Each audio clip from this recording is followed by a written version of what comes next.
दोस्तों अब चल के जो सिद्ध हनुमान जी महाराज जी का प्राचीन मंदिर है, इसके विषय में गुरु जी के द्वारा सनातन धर्म का प्रचार प्रसार पूरे वर्ल्ड में घूम कर किया जाता है इसके विषय में। और गुरु जी के द्वारा बहुत सारी गौ माता की भी सेवा की जाती है। इन सब चीज के विषय में इडेरे के जो महंत है उनसे चलकर मंदिर के प्राचीनता, दिव्यता और अखंडता के विषय में विस्तार से जानकारी प्राप्त करते हैं। आइए दोस्तों। दंडवत गुरु जी। जय श्री राम, जय श्री राम। दंडवत गुरु जी। जय श्री राम। आपका शुभ नाम? मेरा नाम महामंडलेश्वर स्वामी नवल किशोर दास रामायणी है। मूर्ति पंच निर्वाणी यानी अखाड़े से महामंडलेश्वर हूँ और खाकी अखाड़े का कोषाध्यक्ष हूँ। दिल्ली संत महामंडल का महामंत्री के नाते दायित्व है और जो हमारे 13 अखाड़े हैं, अखाड़ा प्रसाद के प्रवक्ता के नाते काम देखता हूँ। विष्णु प्रसाद संघ से भी जुड़ा हूँ, यहाँ रहता हूँ। गुरुदेव भगवान आपके गुरु जी का शुभ नाम? मेरे सदगुरुदेव भगवान पूज्यपाद श्री भूषित पाते सुनिए साकेतवासी पूज्य श्री लक्ष्मी नारायण दास जी महाराज। गुरुदेव भगवान जो हनुमान जी महाराज जी का प्राचीन मंदिर है, 150 वर्ष बता रहे थे पुजारी जी महाराज, इस मंदिर की क्या विशेषता है भगवान? देखिए, आप सब जानते हैं जीवन में भगवत प्राप्ति करना ही मनुष्य मात्र के जीवन का लक्ष्य है, क्योंकि यही तन विषय भोगनी भाई स्वर्गवंत सुलभ दुखदाई साधन धाम मोक्ष कर द्वारा पाए न जही परलोक सुधारा। मनुष्य मात्र का एक ही लक्ष्य है, किस प्रकार से भगवत प्राप्ति करे। और भगवत प्राप्ति करने के लिए हमें जीवन में आश्रय चाहिए, सदगुरु चाहिए। और सदगुरु के रूप में हनुमान जी से बड़ा कौन हो सकता है। जय जय जय हनुमान गोसाई कृपा करो गुरुदेव के नाई राम द्वारे तुम रखवारे हो तन आज्ञा बिन पैसारे। जीवन में भगवत प्राप्ति करना है, ब्रह्मत्व की अनुभूति करना है, तो बिना हनुमान जी की कृपा के संभव नहीं है। कभी यहाँ शायद खेत हुआ करते होंगे, तब श्री हनुमान जी की यहाँ पर प्रतिष्ठा हुई और तब से लेकर अब तक हनुमान जी सबको भगवत भक्ति का पात्रता प्रदान कर रहे हैं। यहाँ आकर के लोग अपने जीवन के संकटों का निवारण करते हैं, रोगों का निवारण करते हैं और भगवत भक्ति की प्रेरणा मिलती है। हनुमान जी तो सब कुछ प्रदान, अष्ट सिद्धि नवनीत के दाता असवरदीन जानकी माता। तो ऐसे हमारे श्री हनुमान जी यहाँ पर, इनका नाम है संकट मोचन हनुमान जी महाराज, सबका संकटों का हरण करते हैं। गुरुदेव भगवान सनातन धर्म है क्या? आज के युवाओं को, बहुत सारे लोगों को सनातन धर्म के बारे में मालूम नहीं। सनातन धर्म है क्या भगवान? देखिए, हमारे ग्रंथों में क्या है, सत्यम परमम धीमहि, सत्य ही परमात्मा है और जगत में सब कुछ नित्य नहीं है, अनित्य है, पर परमात्मा सत्य है। ऐसे ही परमात्मा का ही एक तरह का स्वरूप है सनातन।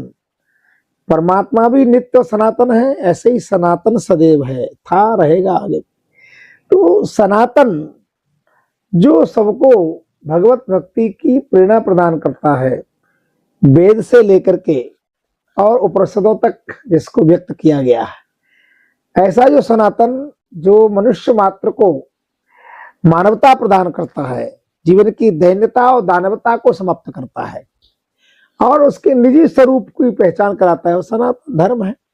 बाकी सब पंथ है, पर धर्म तो सनातन ही है। सनातन किसी व्यक्ति ने नहीं बनाया, बाकी जितने मत पंथ है वो किसी व्यक्ति की प्रेरणा से वो चल रहे हैं या उनका प्रागट्यकरण हुआ है। सनातन तो नित्य है। भगवान मर्यादा पुरुषोत्तम श्री राम जी जब अवतरित नहीं हुए होंगे लीला के रूप में, तब भी सनातन था, आज भी है, आगे भी रहेगा। तो सनातन मूल्य है और जीव मात्र को भगवत प्राप्ति करने की प्रेरणा प्रदान करता है, वो है सनातन। सनातन ही सत्य है, सनातन ही नित्य है।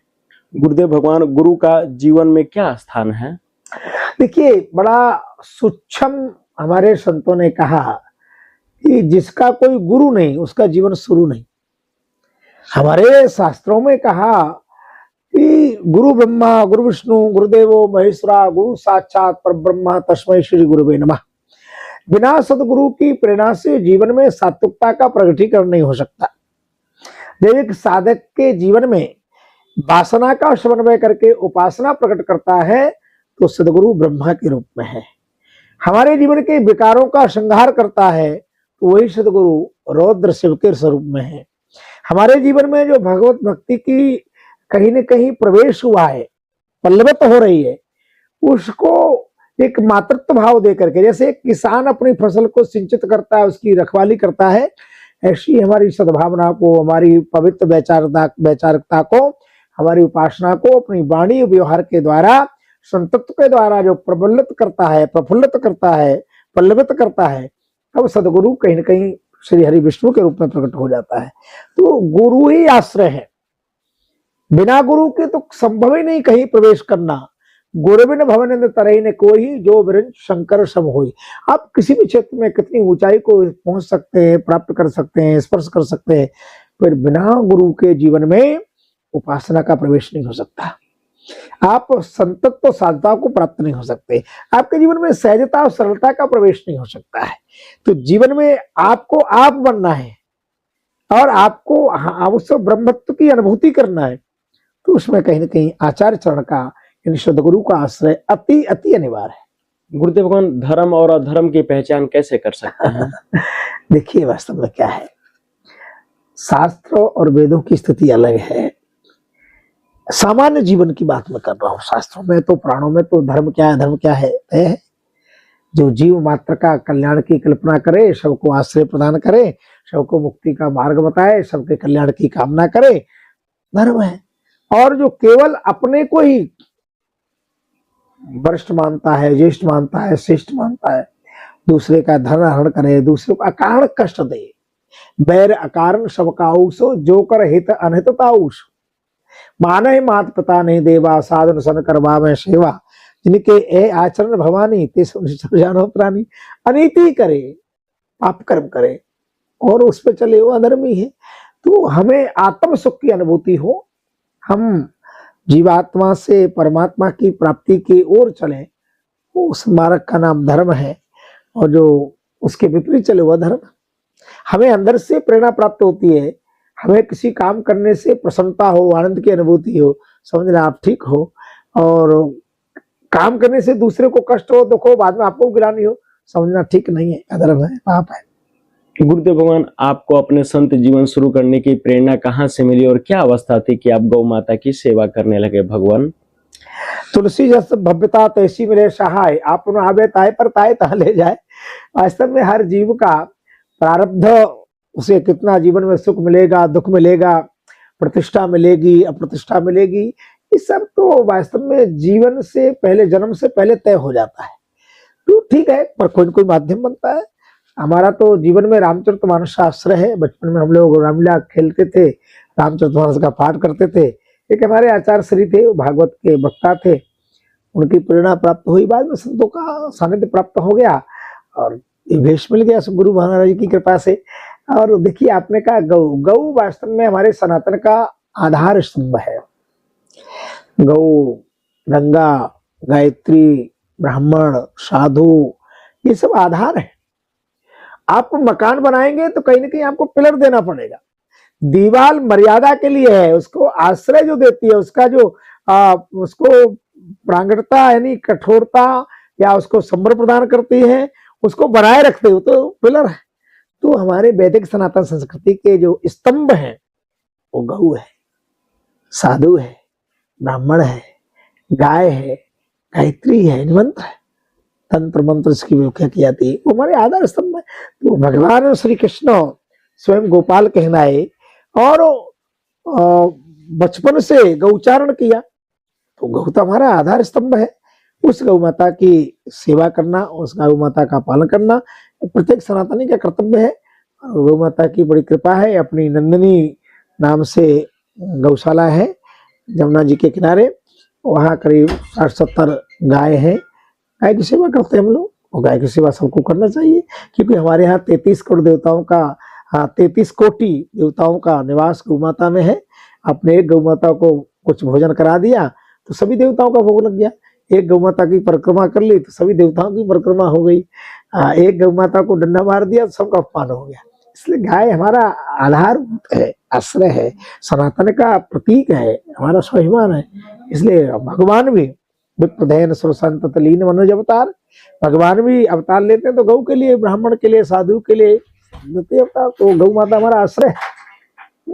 जैसे आप बता रहे कि 33 कोटि देवी देवता गौ माता में विराजमान है, तो भी गौ माता क्यों रोड पे भटक रही है और क्यों पन्नी खा रही है, क्यों कूड़ेदान में रह रही है? भगवान, नहीं, ये तो हमारी लवता है। दुर्भाग्य है कि जिस देश में सभी सनातनी गौ माता को अपना मुक्ति का कारण मानते हैं, है ही बैतरणी पार करनी होगी तो हाँ कुत्ते की पूछ नहीं, गौ माता की पूछ ही प्राप्त करना पड़ेगी। तो ऐसी गौ माता यही वास्तव में कलिकाल का निशानी है।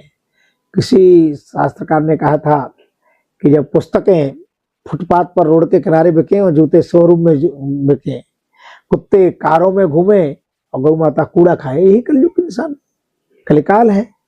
परंतु फिर भी मैं आपके माध्यम से निवेदन करूंगा, गौ हमारा आश्रय है, गौ मुक्ति का प्रदाता है। गौ दुखी रहेगी तो आप कभी सुखी नहीं हो सकते। गौ जितनी प्रसन्न रहेगी आप भी प्रसन्न रहेंगे। पूरी सृष्टि, आज पूरी सृष्टि का जो संतुलन बिगड़ रहा है उसका एक मूल कारण है कि गौ माता का और अपमान हो रहा है, वो दुखद है, चिंतनीय है। गुरुदेव भगवान, सनातन धर्म का मूल तत्व क्या है? देखिए मैंने कहा नहीं, सनातन का मूल तत्व सत्य है। सनातन का मूल तत्व ही ब्रह्म है, जो ब्रह्म को शांत कर दे, ब्रह्म की प्राप्ति करा दे, असत्य सत्य की ओर ले जाए, दुख से सुख की ओर ले जाए, दानवता से देवत्व की ओर ले जाए, अशांति से शांति की ओर ले जाए, अपूर्णता से पूर्णता की ओर ले जाए, खटास से मिठास की ओर ले जाए, वही तो सनातन है। सनातन जो पूर्णता को प्रतीक करता की ओर प्रेरित करता है, जो पूर्णता प्राप्त करा देता है, भगवत प्राप्ति करा देता है, केवल आराधना नहीं, असत्य से सत्य की ओर ले जाता है, अंधकार से प्रकाश की ओर ले जाता है, जीवात्मा को परमात्मा में मिला देता है, वही तो सनातन है। गुरुदेव भगवान, वेदों का आज के जीवन में क्या महत्व है? नहीं देखिए, वेद हमारा आधारभूत है, सृष्टि का भी मानवता का, और वेद आज उनका महत्व क्या है कल का ऐसा नहीं, सृष्टि के मूल से लेकर के सृष्टि के अंत तक जब भी सृष्टि रहेगी वेद सदैव आश्रय रहे, आज भी है कल भी है। और वेद नहीं है तो हमारे जीवन में जो अभेदता आएगी नहीं। हम जीवात्मा परमात्मा की जो बात करते हैं, व्याख्या करते हैं, वो वेद का आश्रय लेता हूं। तो वेद हमारा मूल आश्रय है, मूल आश्रय है, इसलिए वेद और सृष्टि का भी आश्रय है। सृष्टि में आदि ग्रंथ कोई है तो वेद है, उससे पहले कुछ नहीं है, इसलिए वेद का आश्रय लेना चाहिए। गुरुदेव भगवान, जप तप और ध्यान में क्या भेद है? देखिए क्या है, जप एक रनवे है, कोई जहाज उड़ता है तो उससे पहले रनवे पे दौड़ना पड़ता है, पूजा पाठ जप करना ये सब उसी उड़ाने का है। आप पहले जप करेंगे तभी तो ध्यान करेंगे, फिर किसी का नाम लेंगे, नाम लेते ही ध्यान आ जाता है। नाम रूप लीला और धाम ये आश्रय हैं भगवत प्राप्ति के। तो जब आप जप करेंगे तो जिसका जप कर रहे हैं, जिस मंत्र का जप कर रहे हैं, उस इष्ट की आकृति, उसका विग्रह हमें सामीप्यता अनुभूति करेगा, उसकी आकृति हमारे मन चित्त में आ जाएगी। तो करते करते पर जब आप जप की स्थिति परिपक्व हो जाएगी तो आप तप में चले जाएंगे। तब पर माला हो ठीक है, ना हो तो ठीक है, आपकी जिब्या चले ठीक है, नहीं ठीक है, अंदर से श्वास के द्वारा जो एक स्थिति प्राप्त हो जाएगी, आप उड़ान भरने लगेंगे रनवे छोड़ करके, उसको तप कहते हैं। गुरुदेव भगवान, भारतीय संस्कृति को विश्व गुरु क्यों कहा गया है भगवान? देखिए वास्तव में भारतीय नहीं, सनातन ही एक ऐसा है जो कहता है सर्वे भवन्तु सुखिनः सर्वे सन्तु निरामया। बाकी जितने मत पंथ है वो कहते हैं इसी पंथ को मानने वाले को ही जीने का अधिकार है। सनातन कहता है सबको जीने का अधिकार है, सब में परमात्मा है, सब बड़े हैं, कोई छोटा नहीं है, को बड़ा छोट कहता अपराध दूसरों को निवेद समझे है साधु। जो समानता प्रदान करता है, विषमता समाप्त करता है, वही तो सनातन है। तो वास्तव में बिना सनातन के समानता आ ही नहीं सकती, ये जो भ्रांति है वो खत्म नहीं हो सकती। इसलिए जीवन में व्यापकता चाहिए तो सनातन का आश्रय लेना पड़ेगा। गुरुदेव भगवान, आपके जीवन का उद्देश्य क्या है भगवान? नहीं, हमारे जीवन का उद्देश्य तो इतना ही है, भगवत प्राप्ति और जीव मात्र को सदमार्ग पर चलने की प्रेरणा प्राप्त हो, सनातन का प्रचार प्रसारण हो, सब भक्ति भगवती की आराधना करें, सबका जीवन विकास हो पर विनाश न हो, और हम उपासना की ओर चलें, वासना से हट करके देवत्व को प्राप्त हो, यही लक्ष्य है। गुरुदेव भगवान, सच्चे संत की पहचान कैसे कर सकते हैं कि कौन असली संत है और कौन नकली संत है? क्योंकि आजकल आप देख ही रहे हैं गुरुदेव भगवान, जिस तरीके से तमाम संत हैं जो अखाड़े से भी नहीं हैं, अपना अपना ढपली अपना अपना राग लोग बजाने लग रहे हैं, उनको भी लोग संत के रूप में पूजते। देखिए एक तो मैं कहूँ संत नकली असली नहीं होता, संत तो संत है, परंतु संत मनमुखी नहीं होता, गुरुमुखी होता है।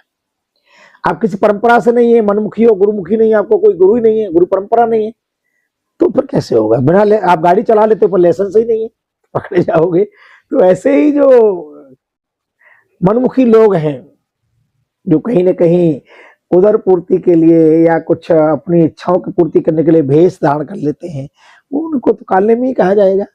अवांछनीय लोग हैं, उन्हें गुरु परंपरा से जुड़ करके ही साधना करना चाहिए। और बिना गुरु परंपरा के आप साधना करेंगे तो उसमें कहीं फलश्रुति नहीं मिलेगी, पूर्णता को प्राप्त नहीं हो पाएंगे।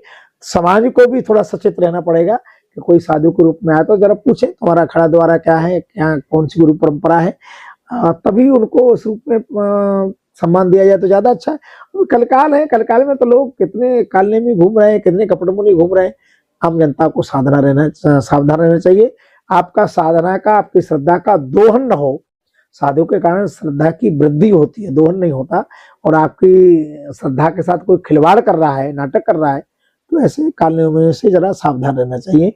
वो सनातन को, समाज को और मानवता को क्षति पहुंचाने का ही प्रयास करते हैं।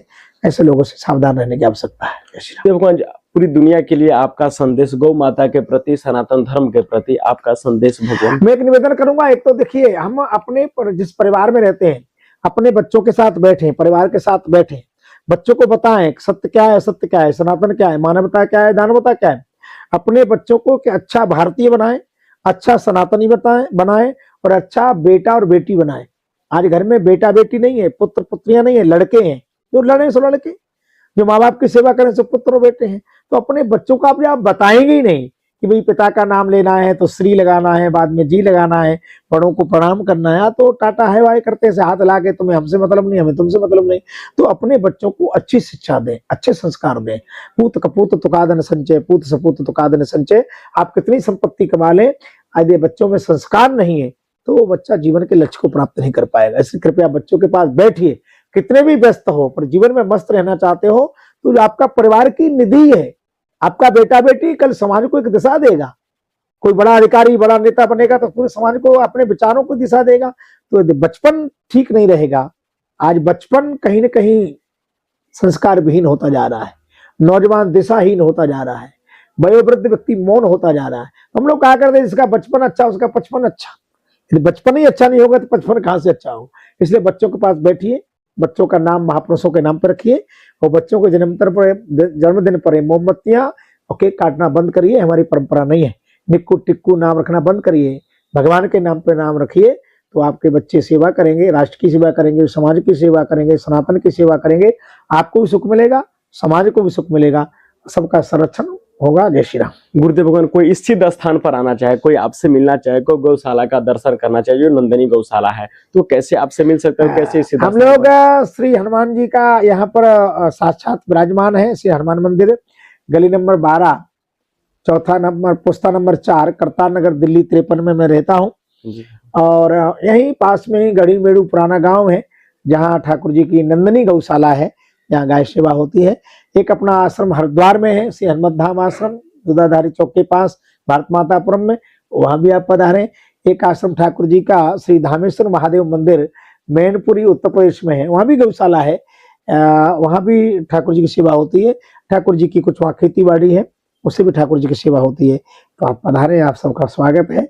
गौ माता की सेवा करें, सनातन की सेवा करें, संतों की सेवा करें, गौ ब्राह्मण की सेवा करें। ये हमारे आधारभूत हैं, इनकी सेवा करेंगे तो जीवन में आनंद होगा, प्रसन्नता होगी और आप मनुष्य जीवन के तत्व को प्राप्त कर पाएंगे। जय श्री राम। गुरुदेव भगवान, अपना कीमती समय देने के लिए बहुत बहुत धन्यवाद।